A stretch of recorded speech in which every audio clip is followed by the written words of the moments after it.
Reverend, we understand. We meet at last. We have been oppressed.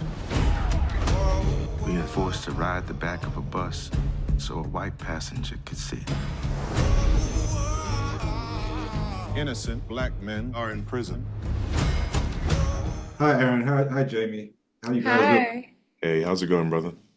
Pretty good.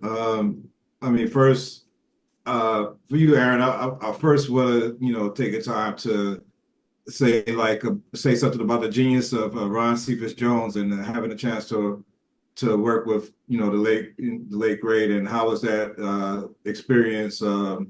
Just absorbing some of the stuff that he's been able to add to his legacy that he's left on the screen. Man, to be gifted with the opportunity and the privilege to work with and learn from Ron was just a blessing. It was a blessing in every capacity, artistically, personally. He really took the time to gift me with gold, and not only in the artistic realm of, things that would guide me on my journey, but also personally as a young man, and things that I will utilize rather now and always. He is, in my view, and the view of many, one of the best to ever do it.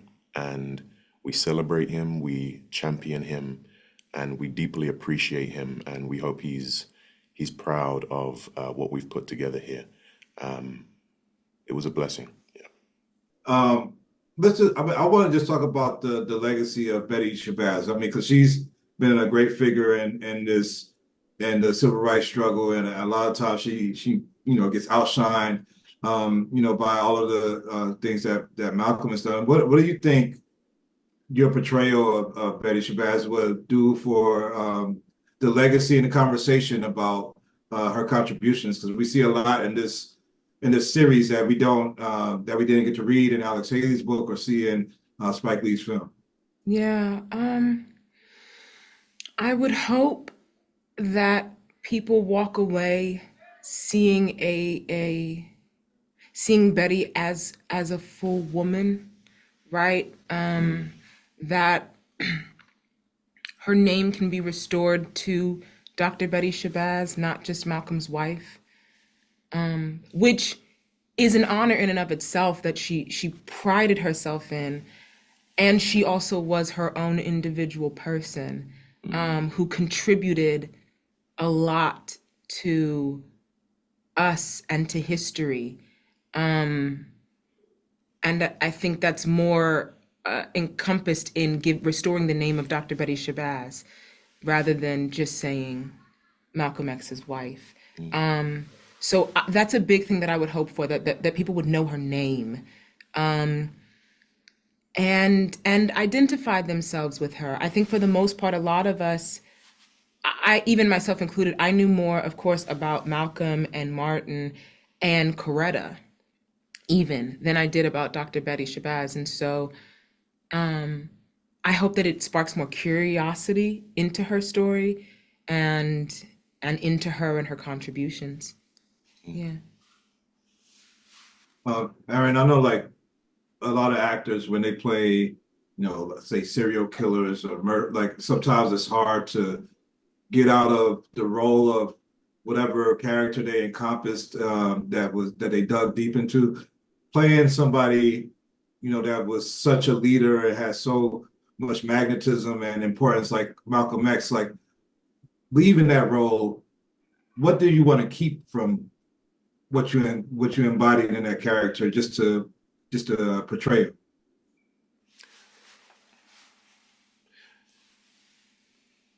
I think for me, I'll start by saying that I remember when I first got the call from Gina Prince Bythewood and Reggie Rock Bythewood, with the offer to portray El Haj Malik Al Shabazz Malcolm X.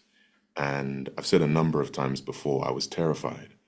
You know, it was terrified about the magnitude of embarking on that journey and the enormity of the responsibility.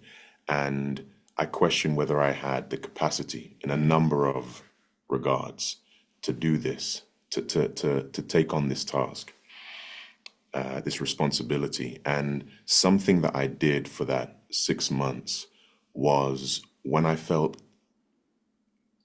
didn't know if I could go any further, I leaned into Malcolm's deeply centered nature, his deeply grounded nature, and his tremendous strength.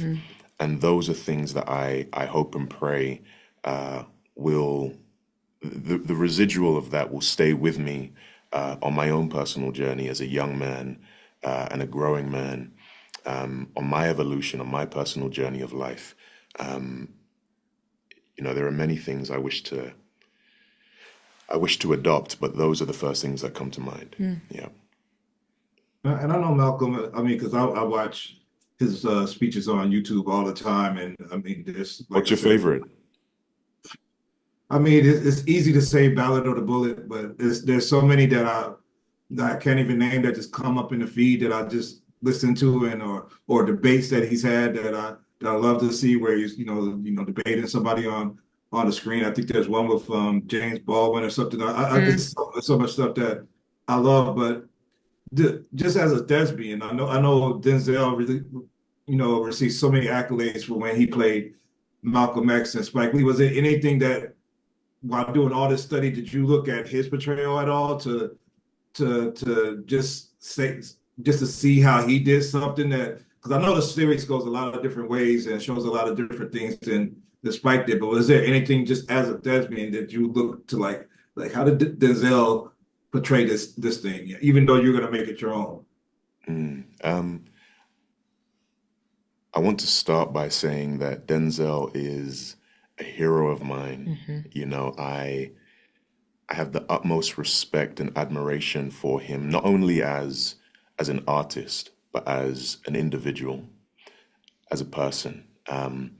And I think the first step for me was accepting that a hero of mine had portrayed Malcolm X before me. And what I had to do was set that free in order to liberate myself and give myself any chance of discovering what my version of this portrayal would be. I think had I not done that, I would have, in fact, prohibited myself. So I had to set that free and then embark on my own discovery, my own journey, and bring my own personal life experiences as a young man to the understanding and hopefully authentic portrayal of this tremendous man. Well said, very much so. And Jamie, like, being my girlfriend was screening it, and there's so many things that we didn't know in the story of Martin and Malcolm and Coretta and Betty. Like, what was like some of the things that you were surprised to learn when you got the script and knew the story you was going to portray that you didn't know before going into this? Oh, well, with Dr. Shabazz, there was a lot to be surprised about, right? Even beyond just the script and my own personal research, there was a lot to be surprised about. There was a lot to discover with her. I think the biggest gift two of the biggest gifts and like draws for me into wanting to even do the series was the fact that we were going to see Martin and Malcolm side by side at the same time. That was new. That was refreshing. And even just reading the pilot, how they tracked their stories from childhood to show the similarities and the echoes. I said, "Ooh, that's special. That's something I want to be a part of." And then two, also, even before reading a script, getting to talk to the producers and the showrunners and them being very adamant about how they want to bring the women from behind the men to be beside them as equal partners in this series and in discovery. Again, that was another draw. So for me, every script that we got, I just enjoyed it. There was so much to discover and be surprised by and inspired by and fueled by, because it felt like such a fresh new take on our heroes, some of whom we think we know really well, and we come to figure out, no, we don't. We may not fully know them like we thought we did. And then others that for a lot of us, we had no idea about. Yeah. And I'm wondering, just having Reggie Rock and GPB as leading this thing, and they always champion each other as Yeah. a couple. They're creative and everything they put into the art for the culture, seeing that they love our culture. Like, how much do you think that had to do with really giving full portrayal of husband and wife on Martin Martin and Coretta and Malcolm and Betty, just because this power couple themselves know what it takes as a team to have been able to create what they've done. I think even beyond those are two individuals that I'll say for me put me at ease to want to be a part of this project, because I knew that none of our heroes were going to be exploited. That those were two individuals that cared, like you said, so deeply about our culture, our community, and the humanity of our people. And they have a track record of taking care of our stories. And so we knew that every aspect and angle with which they want to tell the story of these four individuals, we're good. We're good. That's it. We don't have to fight in the same way that we might have to for our people and for our heroes if we were in the hands of somebody else, because we're good. That allowed for the integrity and the dignity of these people. Yeah. It allowed us to then just show up, knowing that we're taken care of in that way, that the four are taken care of in that way, that we then can show up and be trusted to tell our truth as honest as we can about Martin and Malcolm and Coretta and Betty. Absolutely. And last question, throw this one to you, Aaron. I mean, Malcolm underwent, such a significant evolution and in this lifetime from Detroit Red all the way to El-Haj Malik Shabazz.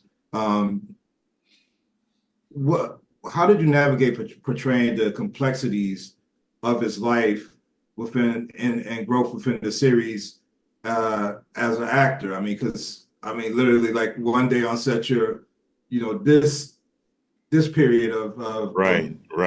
Another day on set, you're this period. Like, how did you approach that as an actor and be able to portray that? I really appreciate that question. I think it's a really important question. You're right. Not for the most part, we worked in chronological order, but there were moments when, perhaps you needed a pickup that required you to tap into your understanding of who Detroit Red was. And the day before, you were deep in El-Haj Malik Shabazz. And I think for me, what really guided me with that is his autobiography. I had footnotes, I had moments in there that, should a situation arise like that where the schedule demanded me make that switch, make that transition, I had key things that I would read, key things I would listen to that brought me back to that place, helped me tap into that place as efficiently as possible, and sort of expedited me there in order to, fully bring hopefully a lived experience to that, as opposed to, being thrown by the schedule, perhaps, So I would say I heavily relied on his autobiography, dictated to Alex Haley, as you know, which is deeply insightful. That's what I did, yeah. Well, I just want to congratulate you guys on your performance and thank you guys for, portraying these heroes with the dignity and responsibility that is necessary to have these important people placed on the screen. It wasn't hokey at all, and you guys, I felt I was immersed and learned so much. And you know, like I said, I've read that. I read that autobiography to my daughter when she was in the womb. You know, I read it. So I know the story, but I learned so much just from watching the series, and I thank you guys. We appreciate Yeah, you, man. Thank you so much. Thank you.